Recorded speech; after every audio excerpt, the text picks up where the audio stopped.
Hi, greetings. This is Ann Sieg and happy Father's Day. And what my conversation is going to be about is a theory, a question that people have, which is that women marry men like their father. Women marry men like their father. So that's the topic of my conversation for today's Father's Day. And I'm going to start it with this. I've got a couple of visuals for you, so I don't know how well you can see this. That's my wedding picture. And my husband and I, at the time of this recording, we will have been married 30 years next month, July 23rd, this following month. So this is July 23rd in 1983. So we're coming up on our 30-year anniversary. By the way, the dress here, my grandmother made. My father's mother made this dress, and it's been worn, it was worn by my mother and by my aunts, two of my aunts and my mom, and all told, I believe, 7 women have worn this very dress. My dad made the bodice, the top, and so, you know, each bride apparently has had the top, the bodice customized for them. My dad did that. There's a whole story behind this dress. My dad helped me. I got ambitious and decided I would take off all the lace. There's this whole lace over this, and I would wash it. I wanted it clean. So I washed it, and it shrunk by about 1.5 feet.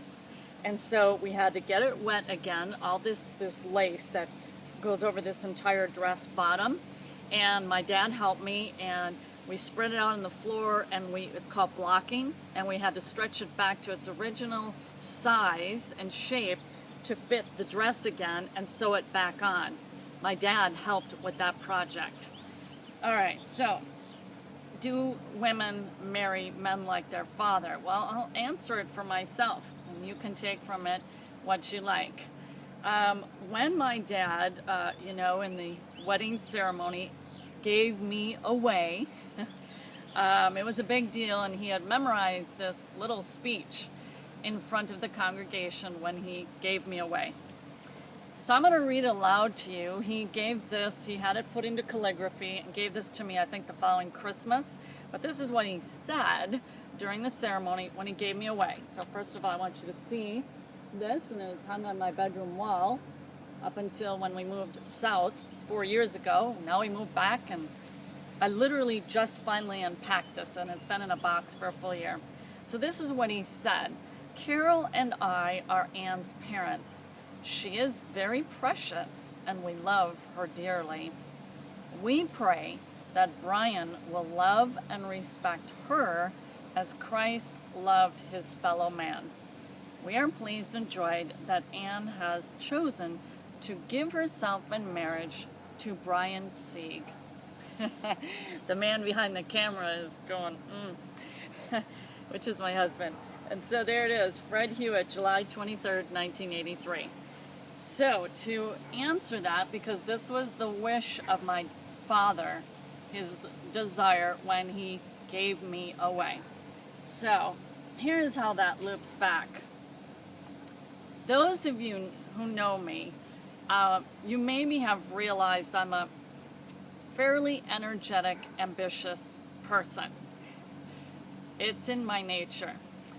I get ideas and I run with them. And my dad modeled that for me. He's a physicist, and when he'd get his ideas, and off he'd go to tinker in the garage and work and create his stuff. So that's what I had for a role model. So I get ideas and I run with them. And so that's what I love to do. Well, my husband has a saying, and I'm fortunate in this way, because I don't think a marriage that is really constricting would work very well for me. Because my husband, he basically lets me pursue any one of these ambitions. But he has a saying, if the water is running, why turn it off? Meaning, if someone's got that ambition, me, why turn the spout off?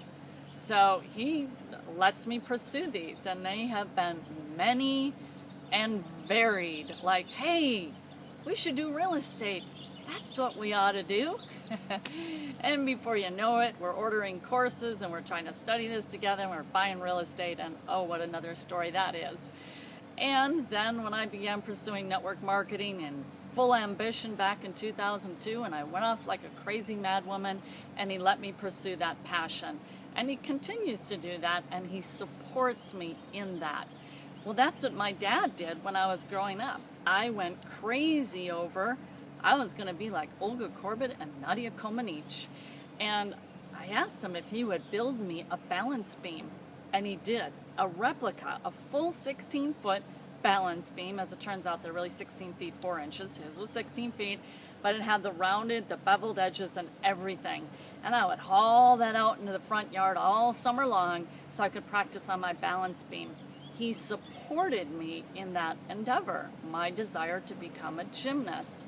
And here, my husband, he supports me in my endeavors. So, did I marry a man like my father? And that's just in one aspect of it. And I'd have to say a resounding yes. And my husband has fulfilled this, what my dad said when he gave me away on my wedding day. My husband has fulfilled that. And we're happily married, coming into our final of our 30 full years of marriage. So with that, that's what I wanted to share with you for this Father's Day, and for those of you who have enjoyed marital bliss, and for those of you who haven't, you certainly still can. So with that, those are the thoughts I wanted to share about my father. Happy Father's Day to you. Bye-bye.